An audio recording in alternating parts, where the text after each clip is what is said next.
আজকে এখানে 10টা ফ্যামিলিকে আমরা দিচ্ছি, এর মধ্যে 2টা হিন্দু ফ্যামিলি আছে। জামাতের কাছে এই ধর্মের ভিত্তিতে জামাত কোনো পার্থক্য করে না।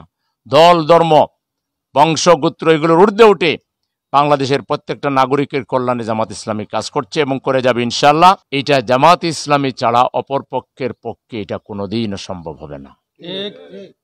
আমরা বলি ভাই রাজনীতি করো, রাজনীতি তাদেরই করা উচিত যাদের জনকল্যাণের মানসিকতা আছে। জামাত ইসলামী একমাত্র দল যার হাত ক্লিন। জামাত কোনো দুর্নীতির কোনো কারবার জামাতে নাই, ঘুষ লেনদেনের কোনো কারবার জামাতে নাই, এবং জামাতের লোকেরা কোনোদিন কোনো মানুষের একটা হোটেলে 1 কাপ চা খেয়ে জোর করে চলে আসছে, পয়সা দেয় নাই। সারা বাংলাদেশের কোটি কোটি জামাতের মধ্যে একজন কেউ দেখাইতে পারবে না। চান্দা তো দূরের কথা, জামাত ইসলামীর লোকেরা জনদরদি, মানবিক। এই যে ডেউটিন দিচ্ছে, বিদেশ থেকে 3 জন ভাই পাঠাই দিছে যে সেলিম ভাইয়ের মাধ্যমে এটা যেন জনগণের কাছে পৌঁছে যায়।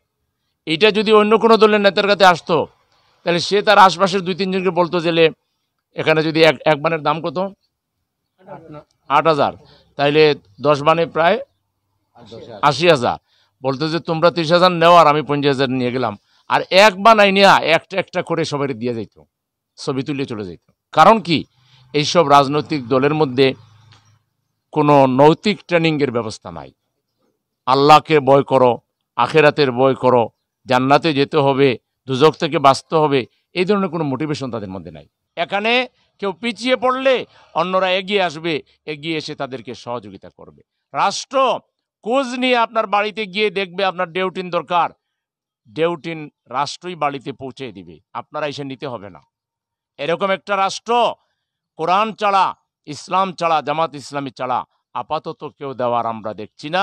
অতএব আমরা দেশবাসীকে আহ্বান জানাচ্ছি, অন টেস্ট আপনারা 5 বছরের জন্য দেশের রাষ্ট্র ক্ষমতা জামাতের হাতে দেন। জামাত সবাইকে নিয়েই রাষ্ট্র চালাবে, একা চালাবে না।